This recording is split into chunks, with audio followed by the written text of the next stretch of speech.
皆さんこんにちは、ゆっくりレ夢ムです。ゆっくりマリサだぜ。今日も日本全国の市区町村を紹介していくわよ。今回は四国地方、香川県の県庁所在地に行くぜ。香川の県庁所在地？どこかしら？香川県高松市だぜ。高松市、うどん県の中心地ね。そうそう、讃岐うどんで有名だが、それだけじゃないぜ。今日は高松市の知られざる魅力を旅していこう。楽しみね。ところでマリサ、ここでクイズよ。いいぜ。どんなクイズだ？高松城のお堀には、ある海の生き物が泳いでいるの。さて、その生き物は次のうちどれでしょう？選択肢は、1フグ、2タイ、3クラゲ、4ウニの4つだぜ。城のお堀に海の生き物って、不思議よね。これは面白いクイズだな。答えはこの動画の中で明かすから、最後まで見てくれよな。チャンネル登録まだの方は、ぜひよろしくね。それじゃあ、高松への旅に出発しましょう。さあ、高松市に到着したぜ。わあ、瀬戸内海が見えるわ。港町って感じね。高松市は香川県の県庁所在地で、四国の北東部、瀬戸内海に面した港湾都市なんだぜ。人口はどれくらいなの？約41万7千人で、四国では最大の都市なんだ。四国で一番大きい町なのね。面積は約375平方キロメートル。東京23区の約6割くらいの広さだな。結構広いのね。隣にはどんな町があるの？香川県内だと、讃岐市、坂出市、三木町、万能町、綾川町と接しているぜ。あ、讃岐市、讃岐うどんの、それもあるな。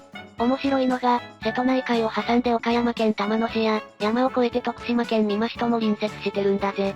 海も山も越えてお隣さんなのね。高松市は古くから四国の玄関口として栄えてきた町なんだ。確かに、駅を出たらすぐ港があって、本州に行きやすそうね。1988年に瀬戸大橋が開通してからは、本州との行き来がさらに便利になったぜ。なるほど、交通の要所なのね。さて、この町の歴史をたどってみようぜ。高松って、昔から高松だったの？実はな、高松、という地名の由来には面白い説があるんだぜ。どんな由来なの？一つは、高松城を築いた時に、高くそびえる松の木があったからという説だ。へえ、松の木が由来なのね。もう一つは、古代の讃岐国府があった、高松郷、という地名に由来するという説もあるぜ。どっちが本当なのかしら？はっきりしてないが、どちらも高松という名前の歴史の深さを感じるよな。確かに、ところで、さっき高松城って言ってたわね。よく覚えてたな。高松城は1587年に生町鎌佐という武将が築城を始めたんだぜ。戦国時代の終わり頃ね。そうだな。その後1642年に、徳川家康の孫にあたる松平頼重が高松藩主になって、高松松平家の統治が始まったんだ。徳川家康の孫が、すごい家柄じゃない。高松松平家は徳川御三家に次ぐ名門で、幕末まで約220年間この地を治めたんだぜ。そんなに長い間、城下町として発展した高松は、1890年2月15日に市政を施行して高松市が誕生したんだ。明治時代ね。でも今の高松市は、もっと大きくなってるわよね。よくわかったな。1954年に周辺の10町村と大合併して地域が拡大し、2005年にはさらに5町と合併して現在の姿になったんだぜ。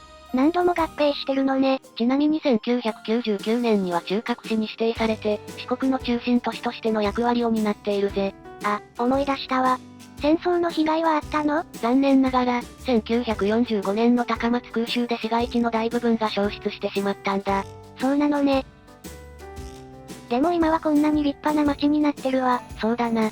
復興を果たして、今では四国の玄関口として発展を続けているんだぜ。さあ、高松の見どころを巡っていこうぜ。どこから行くの？まずは、さっきのクイズの答えがわかる場所に行こう。高松城だぜ。あ、クイズの答えがわかるのね。お堀に泳いでる生き物は何だったの？正解は2の鯛だぜ。お堀に鯛が泳いでるの？高松城は別名を玉藻城といって、日本三大水城の一つなんだ。水城？普通のお城と何が違うの？お堀に海水を引き込んでいるから、海の魚が泳いでるんだぜ。だから鯛がいるのね。すごい。しかも、お堀で、鯛の餌やり体験、ができるんだ。餌やりができるの？やってみたい。今は玉藻公園として整備されていて、天守台からは瀬戸内海が一望できるぜ。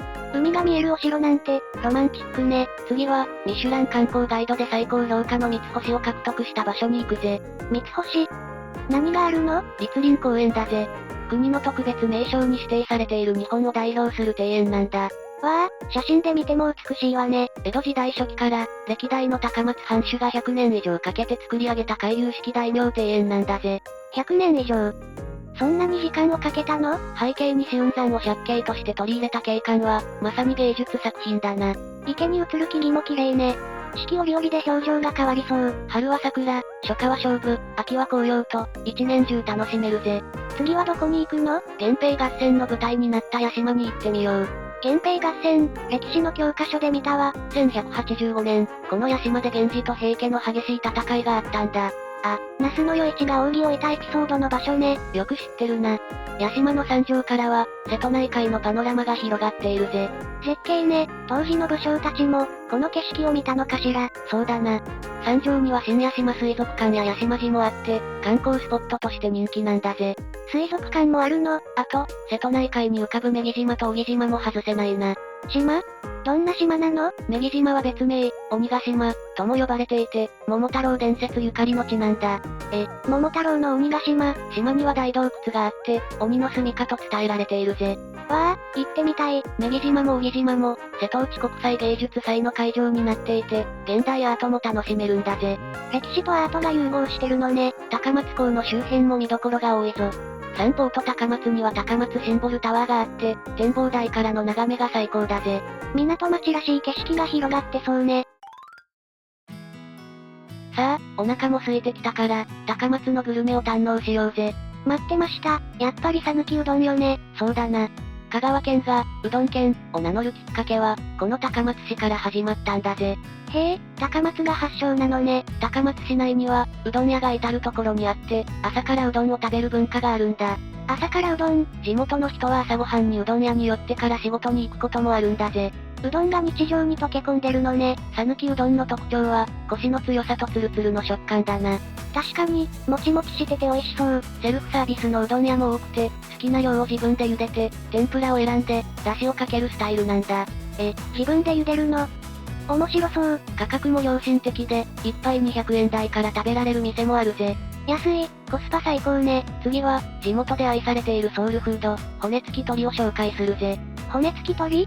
どんな料理なの？鶏のもも肉を骨付きのまま豪快に焼いた料理なんだ。わあ、ワイルドね。スパイシーな味付けで、外はパリパリ、中はジューシーなのが特徴だぜ。ビールに合いそう。親鶏と、ひな鶏の2種類があって、親鶏は噛み応えがあって、ひな鶏は柔らかくてジューシーなんだ。両方食べ比べてみたいわ。あと、醤油豆も外せないな。醤油豆？お豆さんなの？空豆を醤油と砂糖で甘辛く煮た郷土料理なんだぜ。甘辛いのね。ご飯のお供に良さそう。地元ではおやつやお茶受けとしても親しまれているんだ。へえ、香川の家庭の味なのね。特産品では、味石が有名だぜ。味石？石なの？高級墓石として知られている花崗岩で、花崗岩のダイヤモンド、とも呼ばれているんだ。ダイヤモンド。すごい呼び名ね。きめ細かくて美しい色合いが特徴で、世界的にも評価が高いんだぜ。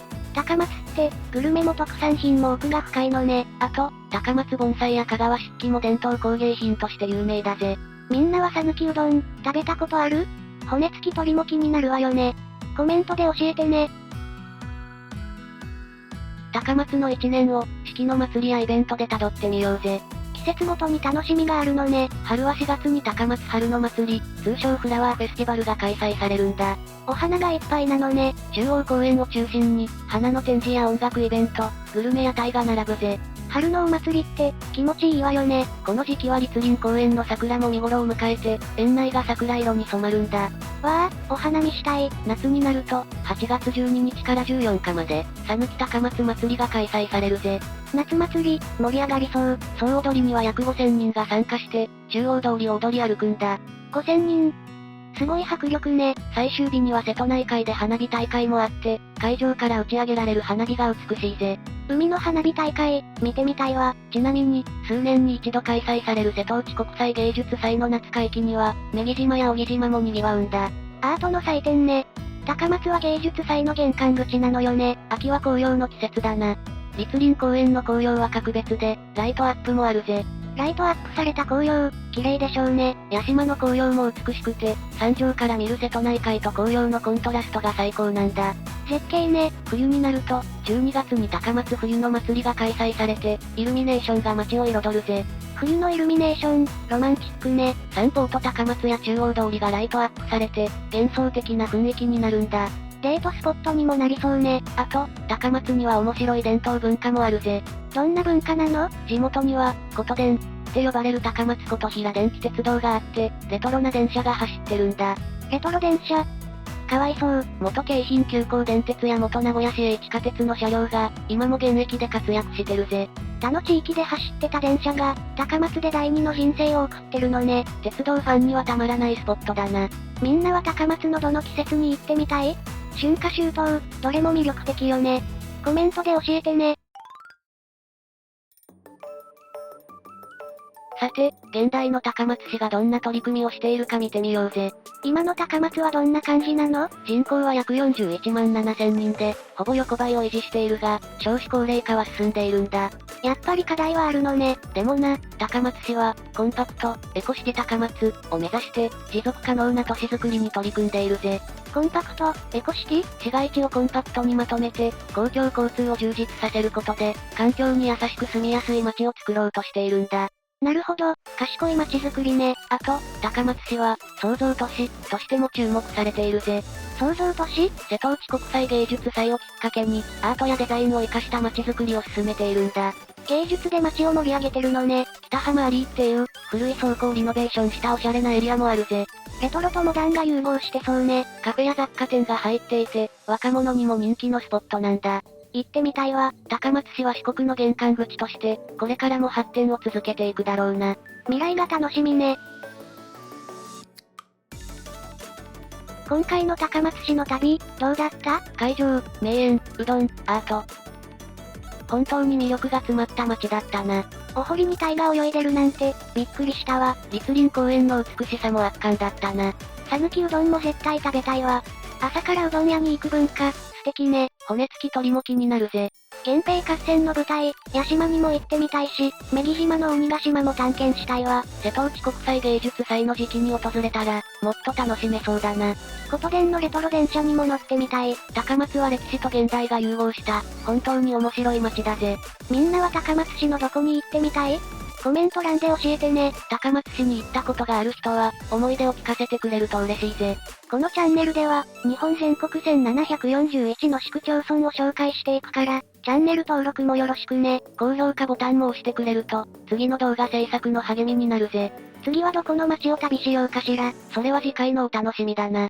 それじゃあ、またね。またね。